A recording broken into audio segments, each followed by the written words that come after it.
So hi guys, welcome to 5 minute notes. यार ये जो वीडियो होने वाली है ना, वो होने वाली है एनपैट पे। देखो एनपैट क्या होता है। एनपैट नार्सी मोंजी एक बहुत बड़ा इंस्टीट्यूट है। काफी आपने नाम सुना होगा। पुणे और बेंगलोर और हैदराबाद साइड इनकी अलग अलग ब्रांचेस है। तो ये ना अपना एक खुद का अंडर ग्रेजुएट एग्जाम कराते हैं, जैसे जीजीएस आईपीयू सीईटी कराता है या सिम्बायोसिस एसईटी कराता है, वैसे ही ये भी कराते हैं। इनका जो एग्जाम होता है वो होता है एनपैट। तो देखो एनपैट क्या है। एनपैट है national test for programmes after 12th। तो ये कॉलेज देखो, आपको नाम से ही पता चल गया होगा कि ये जो कॉलेज है या फिर ये जो यूनिवर्सिटी है, पूरी इंस्टीट्यूट है, ये जो एनपैट कराता है वो अंडर ग्रेजुएट के लिए, अंडर ग्रेजुएट कोर्सेज जो होते हैं उनके लिए कराता है। अब मैं इसका बताता हूँ कि इनमें कौन कौन से कोर्सेज आएगा, मैं इस वीडियो में आगे बताऊंगा। उसका स्क्रीन करेंगे और इसकी एलिजिबिलिटी क्राइटेरिया क्या होता है कि, और कुछ इंपॉर्टेंट डेट्स, क्योंकि इंपॉर्टेंट डेट्स बहुत आने वाली है। 10 मई मेरे ख्याल से अप्रॉक्स 10 में लास्ट डेट है। तो यार जितनी जल्दी हो सके फॉर्म भर दो, क्योंकि हो सकता है एनमेट एनएमआईएमएस बहुत इंपॉर्टेंट कॉलेज है, बहुत फेमस कॉलेज है।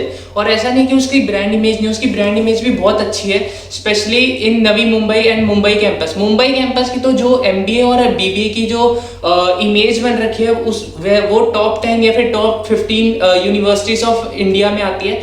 और जो उसके बाकी के हैं, जैसे बेंगलुरु हो गए या आपके हो गए हैदराबाद उसका हो गया, या फिर आपके नवी मुंबई हो गया। मुंबई एक मुंबई कैंपस, एक नवी मुंबई, ये सब ये भी कहीं ना कहीं टॉप 25 में आ ही जाते हैं। तो इनकी भी ब्रांड इमेज बहुत इमेज है, बहुत अच्छी है ब्रांड इमेज। तो सीधा चलते हैं यार, सीधा चलते हैं स्क्रीन पे और वहीं पे बात करते हैं। तो यार मैं सबसे पहले आपको बता देता हूँ कि इसमें कौन कौन से कोर्सेज आते हैं एनपैट के अंदर। देखो इसमें दो तरह के कोर्स होते हैं, एक अंडर ग्रेजुएट है और एक integrated degree programmes. Undergraduate में आपका बीटेक आ गया, बीबीए आ गया, बीबीए ब्रांडिंग एडवर्टीजमेंट, और बीकॉम ऑनर्स बीएससी फाइनेंस आ गया आपका, बीएससी इकोनॉमिक्स आ गया, बैचलर इन डिज़ाइन आ गया, ह्यूमनाइजिंग टेक्नोलॉजी, बीए ऑनर्स और लिबरल आर्ट्स। और इंटीग्रेटेड में आपका एमबीए टेक आ गया, मतलब बीटेक प्लस एमबीए टेक, और बी फार्मा प्लस एमबीए। तो इसको हम फार्मा टेक भी बोलते हैं। मेन डेट जो रहती है वो बता देता हूँ। देखो मेन डेट्स है जो लास्ट डेट पहले थी 26 अप्रैल, जो कि एक्सटेंड हो गई अब है 10th मई तक आपके पास ऑप्शन है। अगर आपको फिल करना है तो कर देना है। मैं कहूँगा यार एक बार इस पर भी आप फोकस करो और इसको भी एक बार फिल कर ही दो। क्या पता, आपका एनएमआईएमएस काफ़ी एक अच्छी यूनिवर्सिटी है, तो इसमें भी आपको चांस लेना बनता है। अब एलिजिबिलिटी क्राइटेरिया की बात कर लेते हैं भाई। एलिजिबिलिटी क्राइटेरिया अलग है, नॉन जो कहते हैं, मतलब बीटेक और एमबीए टेक के लिए अलग है और बाकी कैटेगरीज के लिए अलग है। जैसे एप्लीकेंट्स को 10+2 चाहिए, उसमें इंग्लिश कंपलसरी होनी चाहिए और 50% मार्क्स होनी चाहिए फिजिक्स, केमिस्ट्री और मैथमेटिक्स में। Student appearing 12th standard examination are also eligible. Diploma in engineering passing candidates are also fit to apply for NMIS NPET 2020। 25 साल से आपकी ऊपर एज नहीं होनी चाहिए। अब बीटेक और एमबीए के लिए क्या है भाई, या तो 12th में आप पास होने चाहिए और आपके पास एक आईबी सर्टिफिकेट या आईबी डिप्लोमा कुछ होता होगा यार, मुझे इसकी नॉलेज नहीं, वो होनी चाहिए। इंग्लिश कंपलसरी होनी चाहिए और आईबी डिप्लोमा ओनली एलिजिबल है जिसके पास मैथमेटिक्स है हायर लेवल की। और they should have a minimum score of 50% PCM in maths या फिर कोई भी एडमिटेंस इन मुंबई कैंपस। अगर उनको मुंबई कैंपस में चाहिए तो 50% चाहिए और अगर उनको शिरपुर कैंपस में चाहिए तो 45% चाहिए पीसीएम में।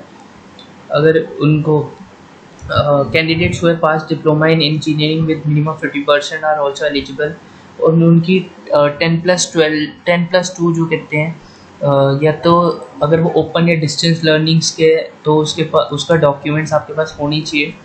और जो 12th के एग्ज़ाम अभी दे रहे हैं वो भी अपीयर कर सकते हैं एनएमआईएमएस एनपैट के लिए। अब एमबीए फार्मा के लिए मैं बता देता हूँ। जो एमबीए फार्मा के लिए भाई 10+2 देख लो यार, आप वैसे पढ़ सकते हो, आपको बेटर रहेगा। मैं क्या पता कुछ मिस कर दूँ तो एक बार पढ़ लो। अब इसके बाद मैं बीएससी इकोनॉमिक्स का बता देता हूँ।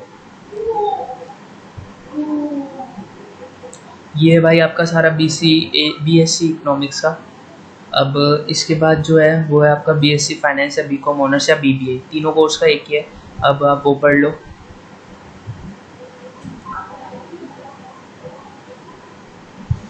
तो यार अब वापस चलते हैं। इसके अलावा जो बाकी की जो इन्फॉर्मेशन है वो मैं अगली आने वाली वीडियोस में दूंगा। अभी देखो अभी ज़रूरत नहीं है, इतनी कोई नीड नहीं है, तो मैं अभी उनके बारे में नहीं बताऊंगा।